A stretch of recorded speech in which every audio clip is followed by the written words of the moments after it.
Final Fantasy VIII is a game with hours upon hours of content. Whether it be taming chocobos, punching giant robot spiders, being chased by said spider, or just exploring the vast landscape of the world. There is so much to do within the world of Final Fantasy VIII, and with the HD remaster being released on a multitude of platforms in literally a week's time, a lot of you will be able to experience this classic in juiced up HD quality, and some of you for the first time. This game has so many great, memorable moments, and to make sure you get to experience those moments, here are, in no particular order, 10 things you should know about before you pick up a copy and start playing.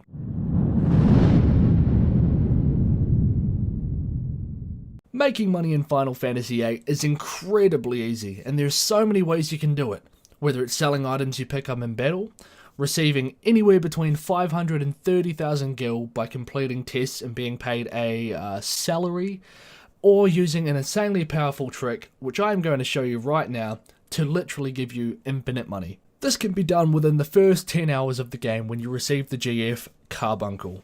And by learning Carbuncle's recovery medicine refine ability, the players can convert tents and cottages into mega potions which can be sold for 5,000 gil each. So, for example, buying 20 tents will cost you 20,000 gil. Converting them into mega potions and selling them will make you 25,000 gil, meaning that's a 5,000 gil profit in about 20 seconds. Buying 20 cottages will cost you 36,000 gil. Converted into mega potions and selling them will make you 50,000 gil. And there's 14,000 gil in roughly 20 seconds. As the game progresses, you can get more abilities from different GFs that make the profit margin even higher, and you can enjoy anything you want from the shops throughout the remainder of the game.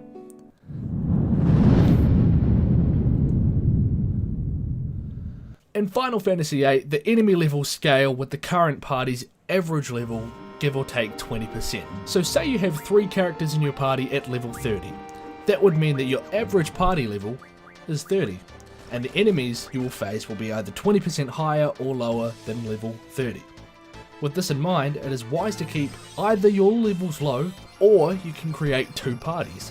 One party would have high level characters so you can face higher level enemies, and the reason for that would be that they drop better items and have higher level magic that you can draw from them, and you can go with one low level character party to face low leveled enemies to get certain item drops not available after these certain levels. And just like the last tip, GF abilities in the future will allow you to raise and lower enemy levels to suit your needs.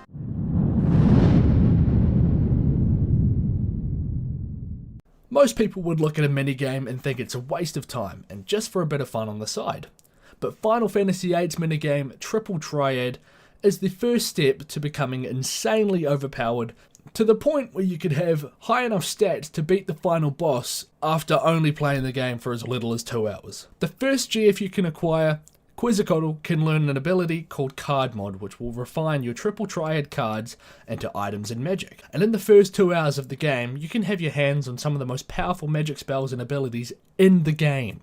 For example, a card you can get in the first 10 minutes of the game is the Abyss Worm, who can refine into a windmill. At this point in time, a windmill is useless to the naked eye, but if you dive deeper into your abilities, you will find that using Quetzalcoatl's Thunder Magic Refine ability, you can turn one windmill into 20 tornado spells. Getting 5 Abyss Worms and junctioning those tornadoes to your strength stat will make you strong enough to complete the entire first disc, with Squall being solo. That's how strong you can get. Keep your eye out for a different player who plays Triple Triad because they may drop some interesting cards. Just beware that if you refine the likes of a GF or level 10 player card, you cannot get them back until the very end of the game. Refine wisely.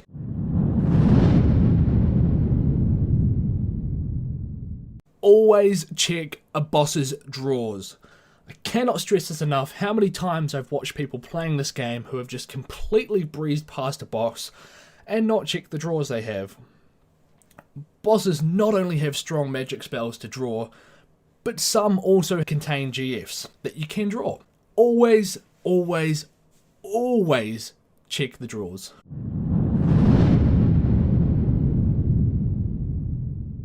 As you progress through the story, the game will literally give you step-by-step tutorials on how all the game mechanics work. Read through them, understand them fully. The tutorial section in the menu also goes over all of these things in details, so you should never get stuck. And if all else fails, there's always the internet. Do a search on there and I'm sure you'll find what you need.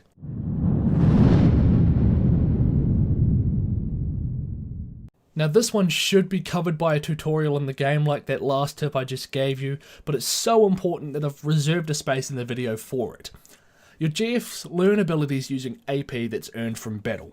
Once a GF has learned an ability, however, they will automatically select something new to learn. And 9 times out of 10 they automatically select the single most useless abilities in the game. Why do we need Summon Magic plus 30% square? Amnesia Greens are a great addition to your inventory to stop this absolute disgrace of ability to ever being learned. And speaking of Amnesia Greens, they can be picked up at the Timber Pet Shop a few hours into the game and are great for clearing out useless abilities to make way for more, such as Strength plus 60% or HP plus 80%. Either way, it's your playthrough, and if you decide you want to use your GFs in battle, then I guess you can learn Summon Magic abilities. You weirdo.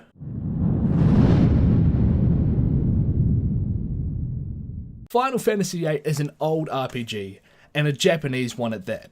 It's a long damn game. You're going to want to know what's happening from time to time, and you're going to be out of the loop if you don't talk to NPCs around the world. Whether it be completely useless dialogue that has nothing to do with the story, or major points that get the brain working. Who's Squall's daddy? Talking to everybody really helps you to appreciate the game even more. Plus, some conversations can lead you to hidden treasure in areas. And when it comes to free stuff, We never say no.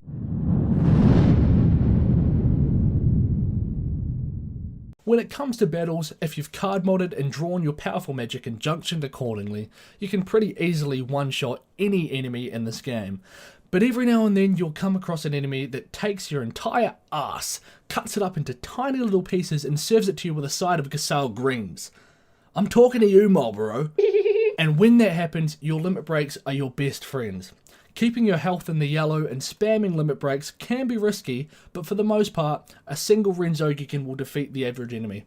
Make sure you stock up on a few Phoenix Downs, just in case. Also, Meltdowns will greatly drop an enemy's defense, making your regular attacks and limit breaks so much more powerful.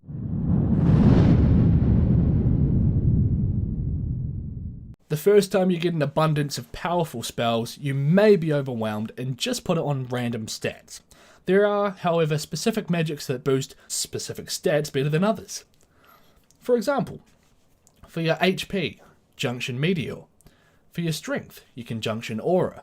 Vitality, you can Junction Meltdown. For your Magic, you can Junction Demi. Spirit, Reflect. Speed, Triple. Evade, Tornado. Luck, Death. Now, admittedly, if you are a veteran of this game, you will know that these spells won't give you the largest boosts. But the high level magic such as Ultimate and Full Life, in my personal opinion, are much more useful in your elemental defense. 100 Ultimates junction to elemental defense will literally give you immunity to all elemental attacks.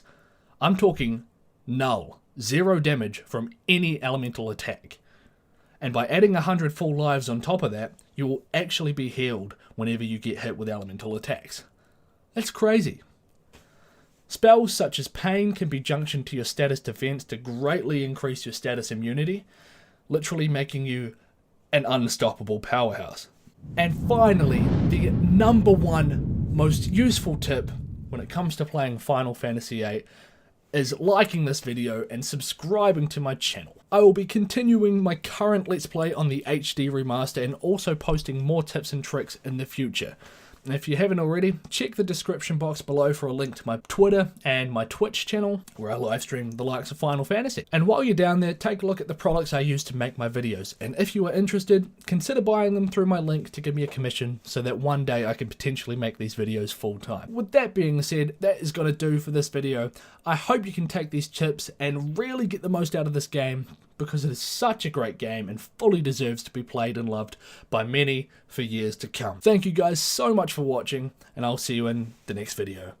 And, whatever.